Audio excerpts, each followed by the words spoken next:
C programming এর Bangla video টিউটোরিয়ালে সবাইকে স্বাগতম। আমি মোহাম্মদ শরীফ চৌধুরী।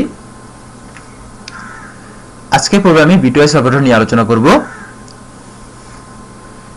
প্রথমে একটু বিট এবং বাইট নিয়ে আলোচনা করি। কম্পিউটারের মেমোরির ক্ষুদ্র দুটি অংশ বিট এবং বাইট।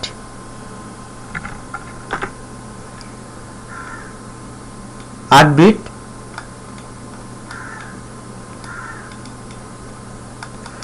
8 বিট মিলে গঠিত হয় 1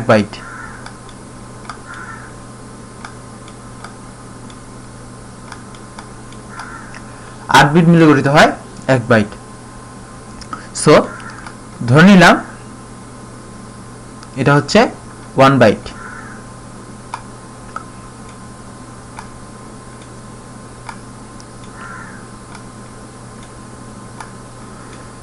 সো প্রতিটা এইভাবে অংশে বিভক্ত, এবং আমরা জানি কম্পিউটার 0 আর 1 ছাড়া কিছুই বোঝে না। সো এগুলো প্রতিটার মধ্যে হয় 0 নয়তো 1 বসবে, কিন্তু দুটো তো একসঙ্গে বসতে পারে না। সো এখন আমরা প্রথমে এই ঘরটার ক্ষেত্রে লক্ষ্য করব। এই ঘরে কটা সংখ্যা বসতে পারে? এই ঘরে বসতে পারে দুটো সংখ্যা। কি কি? হয় 0 নাহলে 1, যে কোনো একটা সংখ্যা বসবে। মানে মোট দুটো সংখ্যা বসতে পারে, কিন্তু 0 আর 1 এর মধ্যে যে কোনো একটা সংখ্যা হবে, এবং যাদের সর্বোচ্চ মানটা হচ্ছে কত? 1। সংখ্যা বসতে হচ্ছে দুটি, কি কি? 0 আর 1। আর যাদের সর্বোচ্চ মান হচ্ছে 1, মানে একটা বিট নিয়ে যদি আমরা কাজ করি তাহলে সর্বোচ্চ আমরা মান পাবো 1। সো অনুরূপভাবে আসি আমরা দুটো বিট নিয়ে এবার কাজ করব। যদি আমরা দুটো বিট নিয়ে কাজ করি, সো এইদের ক্ষেত্রে মোট কত সংখ্যা পাবো? আমরা পাবো মোট 4টি সংখ্যা, যাদের সর্বোচ্চ মান হচ্ছে 3। কিভাবে লক্ষ্য করি? যখন আমরা দুটো বিট নিয়ে কাজ করতেছি তখন হয় দুটোই 0 হতে পারে, যার মান হচ্ছে 0, দুটো 1 হতে পারে, যার মান হচ্ছে 3। আমরা সিরিয়াল ব্রেক করছি, ভালোভাবে আসি। এখানে বলি দুটো যদি 0 হতে পারে, একটা 0 একটা 1 হতে পারে, একটা 1 একটা 0 হতে পারে, এবং দুটোই 1 হতে পারে। মোট আমরা পেতে পারি 4টা সংখ্যা, যাদের সর্বোচ্চ মান হচ্ছে 3। পাচ্ছি 4টা সংখ্যা যার সর্বোচ্চ মান হচ্ছে 3। সো এরকম করে যতগুলো বিট আমরা নিব, আমরা পাবো 2 টু দি পাওয়ার n সংখ্যক সংখ্যা, এবং যাদের মান হবে কত? 2 to the power n minus 1। যদি 3 বিট নিয়ে কাজ করি তাহলে আমরা সর্বোচ্চ কটা সংখ্যা পাবো? 2 টু দি পাওয়ার 3, 8টা, সরি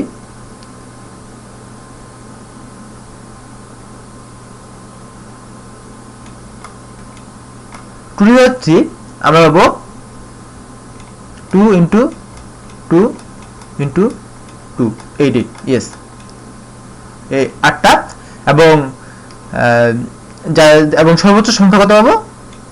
সর্বোচ্চ মানের সংখ্যা পাবো 7 মানে সর্বোচ্চ, মানে যাদের সর্বোচ্চ মান হবে 7। সো এটাই। এখন আমরা লক্ষ্য করি যে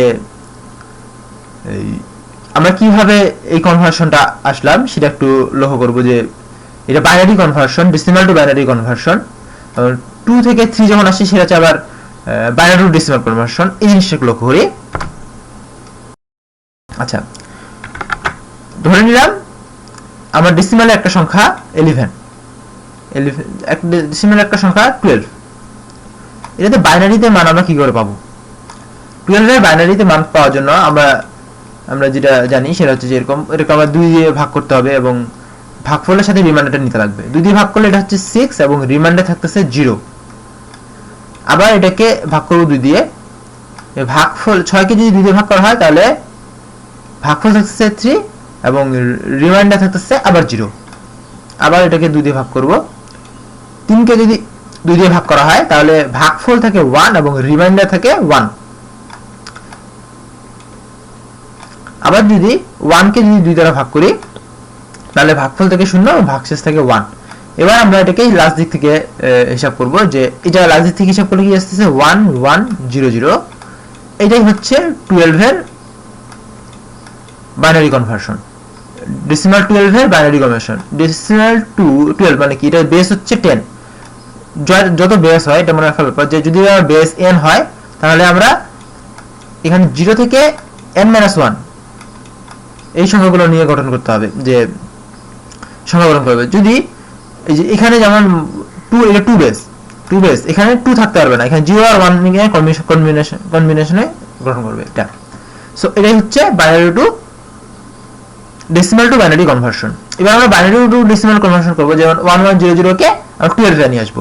এটার জন্য কি করতে হয়, প্রথমে লাস্ট বিটটা নিতে হবে, লাস্ট বিট এই যে মান এত ইনটু 2 টু দি পাওয়ার 0, তারপরে পরেরটা আবার 0 ইনটু, এবার 2 টু দি পাওয়ারের সংখ্যা বাড়বে 1, তারপরেরটা 1 ইনটু 2 টু দি পাওয়ার 2, তারপর আবার 1 ইনটু 2 টু দি পাওয়ার 3। এবার সবগুলো আমরা যোগ করব, যোগ করে কত হচ্ছে, এখান থেকে আমরা পাচ্ছি 0, এখান থেকে আমরা পাচ্ছি 0, এখান থেকে আমরা পাচ্ছি 4, এখান থেকে আমরা পাচ্ছি 8, তাহলে মোট হচ্ছে 12, আমরা পাচ্ছি 12।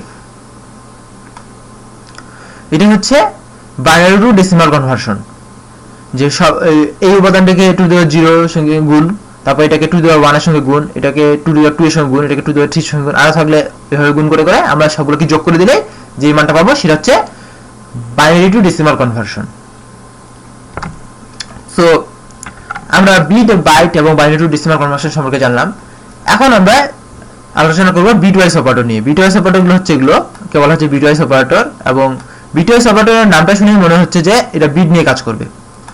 ইয়েস, এটা বিট নিয়ে কাজ করবে।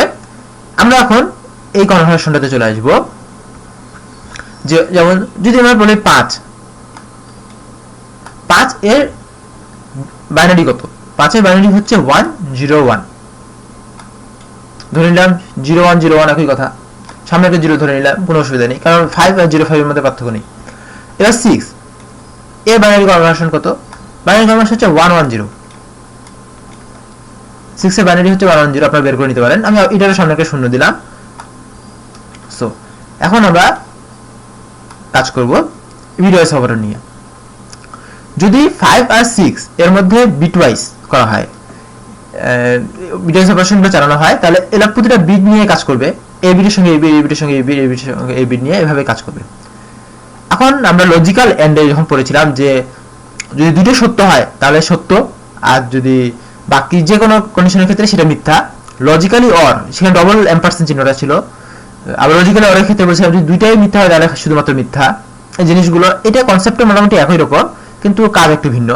কিরকম, যখন আমরা এন্ড করব দুটোকে, 5 আর 6 কে যখন আমরা এন্ড করব,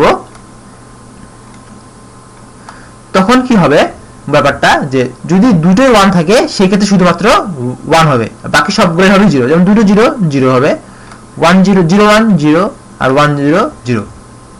এটাই হচ্ছে 5 আর 6 এর মধ্যে এন্ড, যার মান হচ্ছে 4।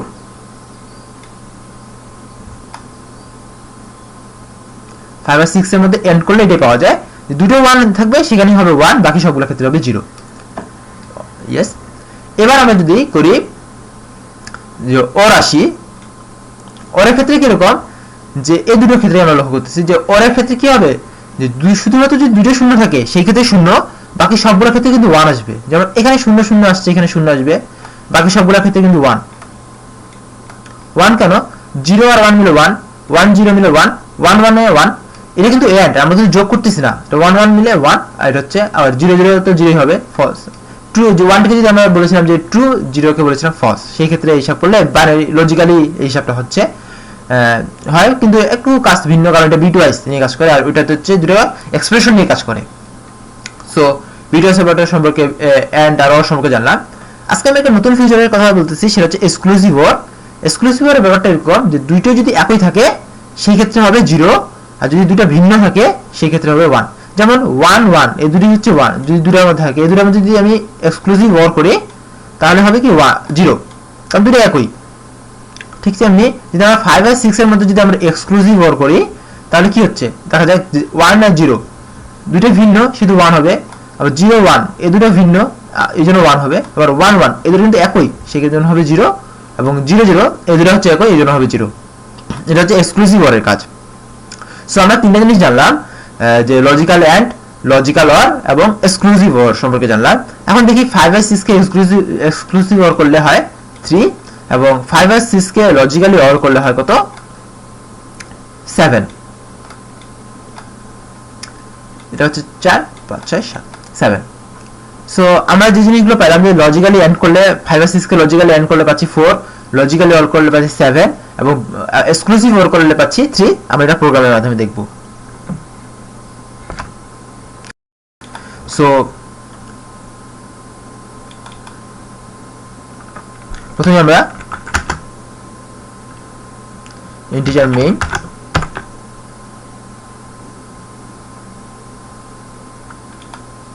প্রথমে লিখেছি আমরা ইন্টিজার মেইন, তারপরে সঙ্গে সঙ্গে রিটার্ন 0 দিয়ে দিচ্ছি। সো এবার আমি কি করব, যে বিটা দুটো ইন্টিজার ধরে নিচ্ছি, ইন্টিজার a, b, এর মান দিচ্ছি 5,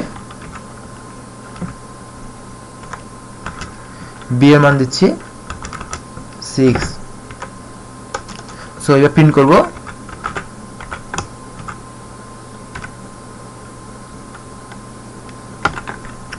%d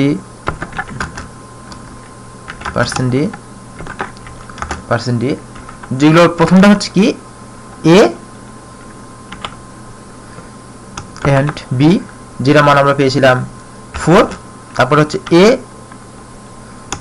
or b, যেটা মান পেয়েছিলাম 7 এবং a এক্সক্লুসিভ or b, যেটা মান আমরা পেয়েছিলাম 3।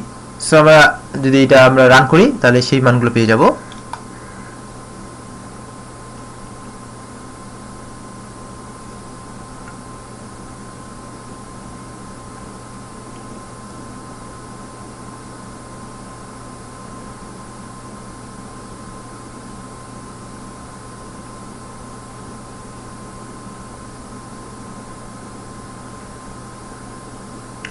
ফোর 7 3 পেয়ে গেছি।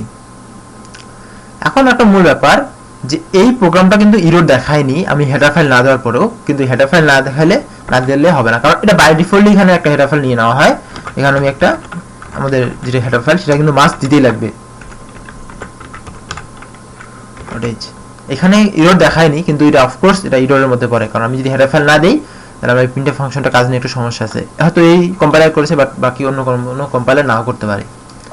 সো আমরা তিনটা সম্পর্কে জানলাম, এখন আমরা জানবো left shift and right shift. So আসা যাক লেফট শিফটে। লেফট শিফট এটা দ্বারা বোঝাচ্ছে যে এক ঘর শিফট করবে, মানে যে পাশে চিহ্নটা আছে সেই ঘরে এক পাশে বাড়িয়ে দেবে। যেরকম ধরা যাক এটা একটা মেমোরির মধ্যে এরকম 4টা বাইট আছে, দুটোতে মান আছে 1, একটাতে আছে, একটাতে 0 আছে। আমরা যদি লেফট শিফট 1 করি তাহলে কি হবে, এটা এক ঘর বাম দিকে চলে আসবে, যে এদিকে চিহ্ন মানে কি বাম দিকে চলে আসবে। এটা এই ক্ষেত্রে এইভাবে ব্যবহার করা হয়েছে। তো বাম দিকে চলে আসলে কি হচ্ছে, এই বিটে 1 আসতেছে, এই বিটে আসতেছে 0। তাহলে এখন বাকি এই বিটগুলোতে আগে থেকেই 0 ছিল, 0 থাকা না থাকা একই কথা। তাহলে কি এখানে একটা বিটে 0 আসতেছে এবং এই বিটে চলে আসতেছে 0। তার মানে কি মানটা কিন্তু বাড়ে যাচ্ছে। এখানে মান ছিল 2, এখানে সেটা মান আসে হয়ে গেল 4, বেড়ে গেল। আবার যদি আমরা রাইট শিফট করি 1, তাহলে এটা রাইট শিফট করলে কি হচ্ছে, এরকম হবে যে 1টা চলে আসবে এখানে, 1টা চলে আসবে এখানে, 0টা বাদ হয়ে গেল, আবার বাকিগুলোতে তো 0 চলে আসলো। তাহলে এটার মান হচ্ছে কত, 2 ছিল, বাট এখন হয়ে গেল 1, মানে কি মানটা কমে গেল। সো এখন যেই ব্যাপারটা আমাদেরকে মাথায় রাখতে লাগবে, যে লেফট শিফট রাইট শিফটে যে সবসময় মান বাড়বে তা কিন্তু না, আবার সবসময় যে মান কমবে তাও কিন্তু না। তবে এটা হচ্ছে মূল ব্যাপার, যে আমরা যখন রাইট শিফট করব তখন সেটা ডান দিকে এক ঘর সরে যাবে এবং লেফট শিফট করলে বাম দিকে এক ঘর সরে যাবে। সো এই জিনিসটা আমরা সাধারণভাবে এখানে দরকার হয় না, কিন্তু অনেক ক্ষেত্রে দরকার পড়ে। সাধারণভাবে কিন্তু আমাদের এখানে মনে হচ্ছে যে দরকার খুঁজে পাওয়া যায় না, কিন্তু অনেক ক্ষেত্রে এটা দরকার হয় এবং কমপ্লেক্স কিছু জিনিস নিয়ে চিন্তা ভাবনা করার ক্ষেত্রে এটা দরকার হয়। সো আমরা এখন যে জিনিসটা করব, যে এই মানগুলো বের করে দেখব, যে আমরা যদি এই 2 কে যেহেতু 2 কে যদি আমরা লেফট শিফট করি তার মান কত হচ্ছে এবং 2 কে রাইট শিফট করে তার মান কত হচ্ছে সেটা দেখব। সো প্রথমেই এখানে আমরা যে 2 কে যেহেতু দেখব লেফট শিফট, এখানে দুটো আমরা ইন্টিজার নিচ্ছি। দুটো ইন্টিজারের জন্য প্রথমটা মান হচ্ছে a এর মান নিলাম 2 এবং b টাকে বাদ দিয়ে দিচ্ছি আমরা। সো এবার আমরা কি করব, a কে রাইট শিফট করব। a কে কি করব, আমরা প্রথমে লেফট শিফট করি। লেফট শিফট করব কত দিয়ে, 1। লেফট শিফট মানে কি, আমি এক ঘর করে পিছাবো। যদি লেফট শিফট দিতাম আমরা 2 ঘর করে আগাই যেত কিন্তু। তারপর a রাইট শিফট হচ্ছে 1 আর বাকিটা লাগবে না। এবার আমি প্রোগ্রামটাকে রান করব।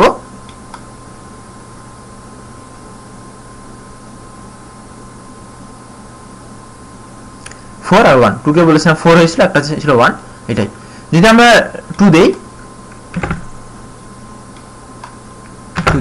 তাহলে কি হবে, এর মানটা কিন্তু 0 হয়ে যাবে আর এটার মান হয়ে যাবে 8।